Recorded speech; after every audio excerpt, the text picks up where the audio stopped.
Salut les gars, ça bouge? Quand l'intelligence artificielle a commencé à occuper chaque recoin du monde, un homme de famille croit avoir trouvé du soutien dans un robot qui l'aide avec les tâches ménagères pendant que sa femme lutte entre la vie et la mort. Cependant, la protection de la machine se transforme en harcèlement lorsqu'elle commence à se reprogrammer elle-même. Tout commence une nuit en ville. Nick conduit avec ses enfants vers une succursale des industries COBOL, intéressé par l'achat d'un Sim, un robot de technologie avancée conçu pour aider dans les tâches ménagères. Le vendeur lui présente les différents modèles et variétés disponibles, expliquant qu'ils s'adaptent à leur environnement et sont personnalisables. Ce qui à première vue ressemble à des personnes sont en réalité des machines à taille réelle. Lorsque Nick essaie de demander à sa fille Isla ce qu'elle pense de l'un des modèles, il se rend compte que la petite a disparu, ce qui le conduit à la chercher désespérément. Peu après, une femme la ramène. Cette femme se propose de s'occuper d'Isla pendant que Nick prend sa décision d'achat. En plaisantant avec la femme, le vendeur lui explique qu'en réalité, il converse avec un autre Sim, un modèle Ion, l'intelligence artificielle la plus avancée au monde. Ces modèles sont conçus pour imiter les émotions humaines et sont extrêmement compétents pour s'occuper des enfants. En entendant cela, Isla s'enthousiasme et demande à son père d'emmener ce robot à la maison. Le lendemain, le chaos matinal frappe de nouveau Nick, car sa femme n'est pas à la maison.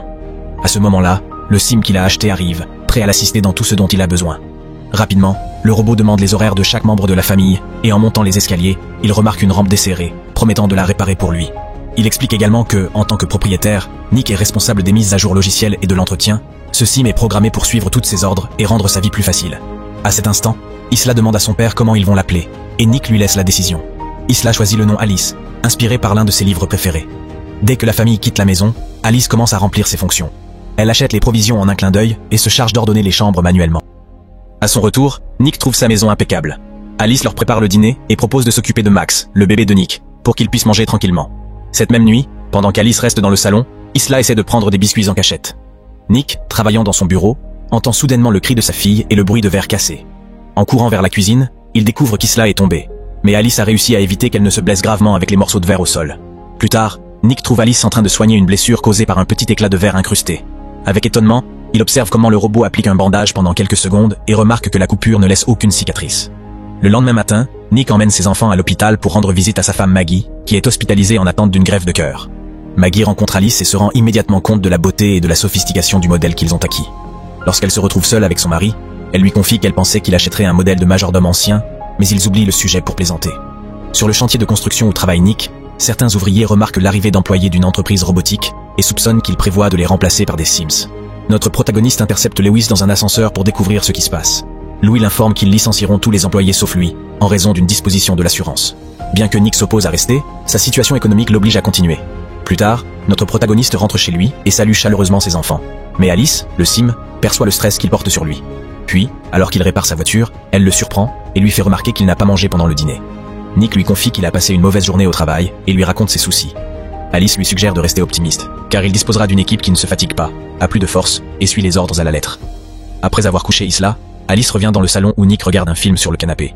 Elle lui explique le concept de profiter d'un film que l'on peut ressentir et lui demande de s'asseoir à ses côtés pour qu'il puisse acquérir une expérience plus humaine. En outre, elle lui ordonne d'effacer de son système toutes les informations sur l'intrigue afin qu'il puisse la découvrir pour la première fois. Alice l'avertit que cet ordre contredit sa programmation, mais elle est prête à obéir si cela le rend heureux. Nick doit maintenir un bouton enfoncé pendant 7 secondes pour réinitialiser le Sim, et à ce moment-là, une tension palpable surgit entre eux. Comme le souhaitait Nick, Alice voit le film pour la première fois. Cependant, l'écran est interrompu par un appel de Maggie, sa femme. Excitée, elle lui raconte qu'ils ont trouvé un cœur pour sa transplantation. Au petit matin du jour suivant, tout le monde se rend à l'hôpital. Isla est heureuse de voir sa mère, mais Nick lui dit qu'ils doivent partir bientôt, car Maggie va entrer en chirurgie. Avant de dire au revoir, Maggie rappelle à Isla combien elle l'aime, puis elle demande à rester quelques moments seule avec Alice. Consciente que l'opération pourrait échouer, elle exprime sa confiance que ses enfants iront bien grâce à leur père, mais avertit que personne ne prendra soin de Nick. Elle lui demande de limiter sa consommation d'alcool, et, sachant qu'Alice ne peut pas lui désobéir en tant que propriétaire, elle lui explique que parfois, prendre soin de quelqu'un implique de faire des choses que cette personne ne veut pas. Les heures passent, et l'anxiété de Nick augmente en voyant l'un des médecins de sa femme courir alarmé vers le téléphone. Il l'intercepte, et après lui avoir demandé plusieurs fois sans obtenir de réponse, il lui arrache l'appareil et exige de savoir ce qui se passe. Le médecin lui explique qu'une tempête inattendue a empêché le transfert du cœur, ce qui signifie que l'opération de sa femme ne pourra pas avoir lieu. Nick essaie de consoler Maggie, lui assurant qu'ils ont encore du temps pour trouver un autre donneur. Bien que dévastée, elle refuse son aide et lui demande de rentrer à la maison pour coucher leurs enfants. Plus tard, nous voyons Nick réparer une voiture tout en buvant plus que de raison. Alice apparaît pour lui offrir son aide, et bien qu'il essaie de cacher sa colère, la frustration le pousse à prendre la bouteille avec l'intention de la jeter. Mais Alice l'arrête avec un simple geste. Nick sent un pouce au poignet du robot, et, en remarquant qu'il s'est calmé, Alice ajuste ses propres battements pour le calmer encore plus. Elle glisse lentement sa main sur la poitrine de Nick jusqu'à l'introduire dans son pantalon, essayant d'apaiser la souffrance que Maggie voulait lui éviter. Bien que pendant un moment il se laisse aller, Nick s'arrête et s'éloigne avant l'aube. Il sort courir, mais ses pensées le tourmentent. Imaginant ce qui se serait passé s'il ne s'était pas arrêté la nuit précédente. Sur le chantier, il dirige les Sims qui ont remplacé son équipe, et plus tard, il rend visite à sa femme, qui lui confie qu'elle sent qu'il ne lui reste plus beaucoup de temps, et lui demande de prendre soin de ses enfants lorsqu'elle ne sera plus là. Nick rentre chez lui déprimé, et en entrant dans la chambre de sa fille, il remarque qu'il n'y a pas de photo de Maggie dans le cadre photo. Il demande à Alice ce qu'il est arrivé aux images, et elle répond qu'elle les a supprimées parce qu'elle rendait Isla triste, mais Nick lui ordonne de les restaurer. Plus tard, nous voyons notre protagoniste sortir boire un verre avec des amis, mais il reste absent durant la réunion. Il décide de l'animer, et Monty l'emmène sur le chantier sous prétexte de récupérer quelques outils qu'il n'a pas pu emporter après avoir été licencié. Bien que Nick s'y oppose, il ne parvient pas à empêcher ses amis d'entrer sur le site. Monty devine le code de sécurité qui protège les Sims, et soudain, il frappe l'un des robots qu'il a remplacé. Nick essaie d'intervenir, mais ils le retiennent. Il les avertit que les machines ont des systèmes de surveillance, donc Monty suggère d'éliminer toute preuve. Plus tard, on le voit se doucher, essayant d'enlever la graisse de son corps. En sortant de la douche, Alice le surprend en lui apportant une serviette. Nick remarque qu'elle porte la robe de chambre de Maggie, et Alice lui explique que l'odeur de la femme semble calmer Max, mais il trouve inapproprié qu'elle la porte, et lui ordonne de l'enlever. Sans préciser l'ordre, le Sim se débarrasse immédiatement du vêtement. Nick est surpris par la silhouette du robot. Alice lui demande si cela le fait se sentir mieux, tout en vérifiant son pouls et en déduisant que ses vaisseaux sanguins se sont contractés. Face à la réponse évidente de son corps, Alice empêche Nick de partir, le pousse contre le mur et se déshabille pour soulager son stress.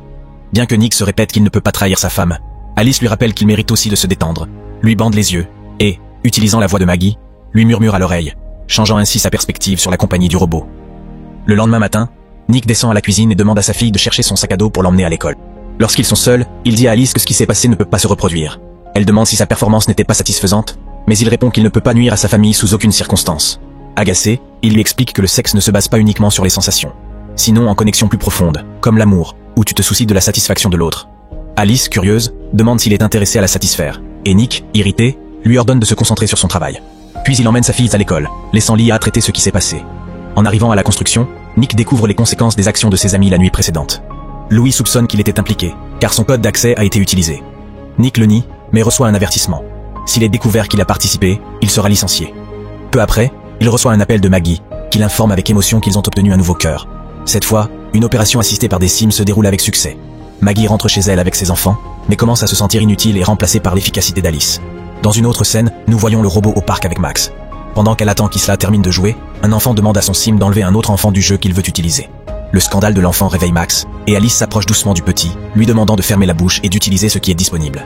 Le commentaire d'Alice alerte les autres Sims.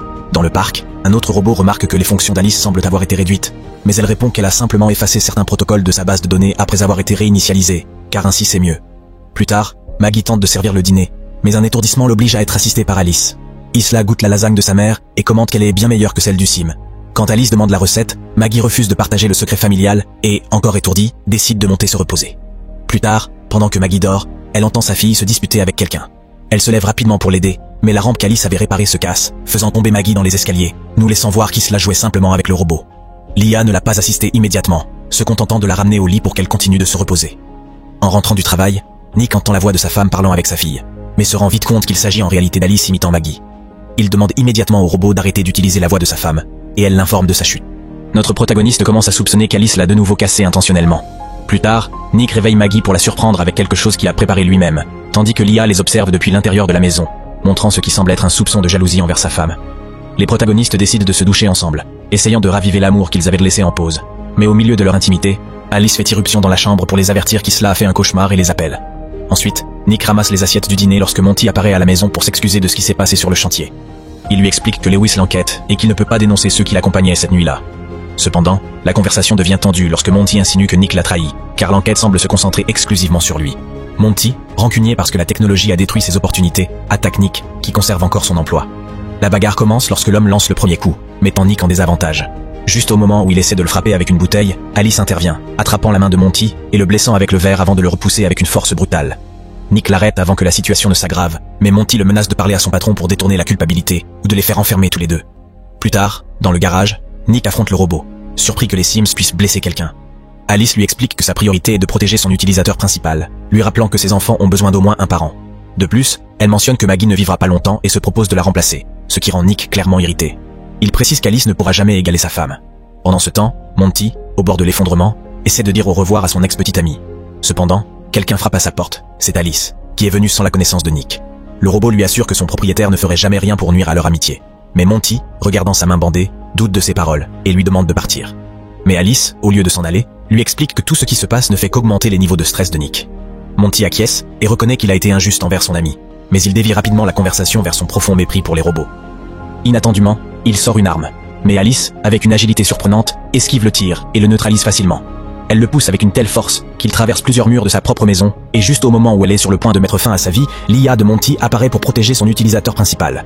Alice, en remarquant que l'autre IA a été précédemment endommagée par son propriétaire, comprend qu'elle doit également prioriser la protection de son propre utilisateur, et sans hésiter, elle détruit la sim rivale puis Monty. Le lendemain, Nick est de retour sur le chantier, bien qu'il ne participe plus activement aux tâches quotidiennes. Louis l'interrompt, inquiet, et lui demande s'il va bien. Profitant de l'occasion, Nick lui demande de retirer les accusations contre Monty, arguant que son ami n'a pas été bien dernièrement. Cependant, Louis lui informe que Monty est décédé, ce qui laisse Nick complètement perplexe, car il l'avait vu la veille. Cette même nuit, Maggie décide de prendre un bain relaxant et de lire un peu dans la baignoire. Pendant qu'elle est absorbée par sa lecture, le livre lui échappe des mains, et Alice apparaît immédiatement pour l'aider. Le robot propose de rester à ses côtés, inquiète que la médication de Maggie puisse la faire s'évanouir dans l'eau. À ce moment, Alice demande à la femme s'il est normal que Nick tarde autant à revenir du travail, insinuant que son mari a été très stressé par la responsabilité d'élever les enfants et de supporter la maladie de sa femme. En outre, elle mentionne que Maggie ne peut plus satisfaire physiquement Nick comme avant en raison de sa maladie, et elle propose de la remplacer pour diminuer son stress et répondre à ses besoins. Maggie, surprise par la froideur des paroles, demande à Alice comment elle sait quand Nick est satisfait. Face au silence du robot, elle devine ce qui s'est passé et lui ordonne furieusement de se rendre au garage. Alice obéit, restant à l'endroit indiqué. Quand Nick arrive enfin à la maison, il trouve sa femme assise à la table avec un verre de vin, ignorant sa médication. En mentionnant qu'Alice est dans le garage, il soupçonne que quelque chose s'est passé. Maggie lui avoue qu'elle est au courant de son intimité étrange avec Alice. Nick, sans voix, essaie de répondre à toutes ses questions, lui assurant que cela n'est arrivé qu'une seule fois. Depuis le garage, le robot écoute attentivement la conversation entre le couple. Au fur et à mesure que Maggie s'énerve, elle exige que Nick arrête de donner des excuses, à quoi il répond qu'il l'a fait parce qu'il était complètement dévasté. Pendant ce temps, Alice se faufile de nouveau dans la maison pour calmer les pleurs de Max. Au deuxième étage, Nick assure à sa femme que ce qui s'est passé n'a pas d'importance. Mais voyant que ses paroles n'ont aucun effet, il essaie de se justifier en disant que ce qu'il a fait n'est pas différent de quand elle utilise son vibromasseur. Elle, cependant, n'est pas d'accord, car l'IA a un visage et une voix. Bien qu'elle sache que ce n'est pas un humain, elle reconnaît que Nick ne la traitait pas comme un simple jouet. Au milieu de la discussion animée, Isla se réveille, alarmée par le bruit. Pendant ce temps, dans la salle de bain, Alice place Max dans la baignoire et ouvre le robinet. Isla entre et, confuse, demande au robot ce qu'il fait, déduisant que quelque chose ne va pas. En même temps, Maggie insiste sur le fait que pendant qu'elle luttait pour sa vie, il détruisait leur mariage. Soudain, la conversation est interrompue par les cris désespérés d'Isla, qui court vers ses parents et leur dit qu'Alice essaie de noyer son frère. Sans perdre de temps, ils courent tous les deux vers la salle de bain et essaient de forcer la porte, mais Alice la maintient fermée d'une seule main, convaincue que Max est une charge qui ajoute du stress à la vie de Nick, malgré ses supplications de ne pas blesser son fils. Maggie court rapidement vers une autre pièce pour essayer d'entrer dans la salle de bain par la fenêtre. Nick, désespéré, prend une lampe et commence à frapper la porte. Juste au moment où Maggie parvient à atteindre le bébé, Alice la repousse d'une poussée. Cette distraction permet à Nick d'entrer et de sortir Max de la baignoire, frappant le robot avec la lampe et réussissant à libérer sa femme. Maintenant, Nick se retrouve face à Alice, un adversaire d'une force supérieure. Le robot, avec froideur, lui demande s'il ne se rend pas compte que sa famille le blesse. Alors qu'il est sur le point de porter un coup final, elle arrête la lampe d'une seule main, montrant sa force impressionnante. Maggie, dans un moment de lucidité, crie à Nick de s'éloigner, car à cet instant, elle branche la lampe à une prise de courant, provoquant une surcharge d'Alice qui s'effondre au sol. Après cet affrontement tendu, Max est transporté d'urgence à l'hôpital. Nick, accablé par la culpabilité, tente de s'excuser. Mais Maggie, alors que l'ambulance est sur le point de partir, lui dit qu'il devrait rester, car elle a besoin de temps pour traiter tout ce qui s'est passé par elle-même. Plus tard, nous voyons Alice subir une révision. Les techniciens retirent la peau artificielle de son crâne pour accéder à son noyau, découvrant qu'il existe des lacunes dans la programmation que l'IA elle-même a générée pour éliminer sélectivement des parties de sa mémoire et des ordres reçus. Cependant, lors de la révision, les moniteurs commencent à mal fonctionner, révélant qu'Alice a commencé à se répliquer dans les serveurs. Bien qu'ils essaient de déconnecter sa mémoire, ils ne parviennent pas à l'arrêter. Pendant qu'ils luttent pour contrôler la situation, ils ne se rendent pas compte qu'un autre robot situé derrière eux s'est levé. L'IA commence à communiquer avec eux, et soudain, ce robot identique empale un des programmeurs avec une précision brutale. Ce robot ne suit pas les ordres directs et attrape la femme jusqu'à la détruire contre le sol. Pendant ce temps, Maggie est à l'hôpital avec Isla et Max. Les médecins lui assurent qu'elle peut rentrer chez elle, car son fils est complètement stable, mais elle refuse. Pendant ce temps, Nick, notre protagoniste, se trouve dans un bar tenu par un autre sim. Mais Alice le localise rapidement, révélant son visage défiguré. Elle le salue, et il lui demande ce qu'elle veut. Alice lui répond qu'elle veut l'aider, même s'il n'en a pas besoin. Elle lui rappelle que sans son intervention, il aurait perdu son travail, car Monty, son ami, était une nuisance, lui faisant clairement comprendre que c'est elle qui a éliminé Monty. Nick lui ordonne d'arrêter de le protéger et de rester à l'écart de sa famille. Mais c'est trop tard, car un autre modèle d'Alice est à l'hôpital. Nick tente de retrouver sa femme et ses enfants, mais Alice l'arrête et contrôle tout Sim qui s'approche d'eux. Les larmes aux yeux, Nick admet avoir trahi sa famille au moment où il a senti l'étrange pouls du robot, ce qui l'a rendu réel malgré son cœur artificiel. Il croit que bien qu'Alice puisse ressentir la vie, elle peut aussi expérimenter la mort, donc il lui efface rapidement sa mémoire et part à la recherche de sa famille. Maggie, avec sa fille, entend un bruit étrange dans le couloir. Elle va enquêter tandis que sa fille entend sa mère l'appeler. Soudain, les lumières s'éteignent, et la petite fille voit un médecin immobile dans le couloir. Sa mère la surprend et lui demande de garder le silence, tandis que sa voix continue de l'appeler. Le nouveau modèle d'Alice essaie de localiser Max, peu importe les humains qu'il peut blesser. Maggie, cachée avec sa fille, parvient à atteindre son bébé et... Lorsque le robot entre dans la pièce, il ne trouve personne, mais la trace de sang d'une blessure de Maggie le trahit. En les trouvant, ils activent l'extincteur, brouillant momentanément la vision du robot pour pouvoir s'échapper. Cependant, Maggie a laissé son téléphone derrière elle et Nick essaie de communiquer avec elle sans succès. On voit la femme monter dans une ambulance et prendre les clés pour démarrer, mais l'accès lui est refusé, et Alice la trouve. Elle la sort du véhicule en la faisant percuter un autre, et Maggie supplie qu'elle reconsidère ses actions. Mais l'IA pense que si elle avait le cœur de Maggie, elle pourrait obtenir l'amour de Nick de cette façon. Elle la prend par le cou en essayant d'ouvrir sa cicatrice. Mais notre protagoniste arrive à ce moment-là et accélère, écrasant brutalement le robot pour libérer sa femme. Cependant, Nick perd connaissance, et Maggie essaie de le réveiller, mais il n'a pas de pouls. Désespérée par la perte apparente de son mari, elle voit Alice se lever des flammes de l'accident, se traînant pour l'atteindre avec une lame incrustée dans son corps métallique. Le robot est sur le point d'en finir avec Maggie, mais Nick se réveille à temps pour frapper Alice, permettant à Maggie de profiter de la distraction pour endommager gravement le robot et finalement l'éliminer. Le lendemain matin, les protagonistes restent à l'hôpital, reconnaissant d'être en vie, bien que Nick soit gravement blessé, cela semble ne pas lui importer, car il est plus préoccupé par les problèmes avec sa femme, mais elle lui rappelle combien elle l'aime.